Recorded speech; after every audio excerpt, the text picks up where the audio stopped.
জিজ্ঞাসা করি, কুরবানির দিনে আমরা জিজ্ঞাসা করি যে মৌলভী সাহেব যে আমরা যে কুরবানি দিব, যে গরুটা আমরা কিনছি, গরুটা আমার খুব পছন্দ, কিন্তু গরুটার কানটা একটু কাটা, কুরবানি কি হবে?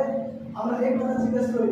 কিন্তু কোন মানুষ আমরা জিজ্ঞাসা করেছি যে ইমাম সাহেব চলতেছে, আমি যে 5 ওয়াক্ত সালাত আদায় করি না, আমি যে সালাত আদায় করি না, আমি আল্লাহ রাব্বুল আলামিনের ইবাদত করি না, আমার কি কুরবানি হবে?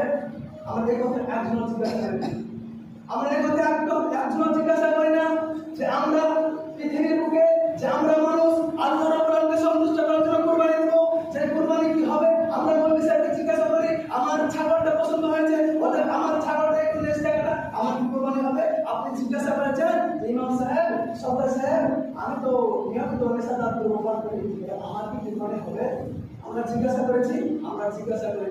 তাহলে আপনি যদি চিন্তা করতে পারেন যে আমি নিয়মিত নেশাদার দ্রব্য করি, আমার কুরবানি হবে, তো আপনি কেন জিজ্ঞাসা করেন যে কান কাটা গরু করছে, প্রাণী করছে, কোন কুরবানি হবে? যে জিনিসগুলো ওগুলোর কুরবানি হবে হবে না, আপনি কেন জিজ্ঞাসা করেন? আপনি তো জানেন যে আমি নেশাদার দ্রব্য পান করি, আমার কুরবানি হবে। যদি আপনি মনে করেন যে আমি নিয়মিত নেশাদার দ্রব্য পান করি, আমি সালাত আদায় করি না, আপনি যে চিন্তা করতে পারেন আমার কুরবানি হবে, আপনাকে এটাও চিন্তা করতে হবে যে আমার যে কোন গরু কুরবানি হবে। কথাটা শুনতে না পারলে এটাই বাস্তব।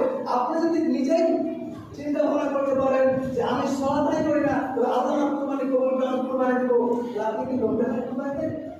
আপনি কি মানুষকে দেখার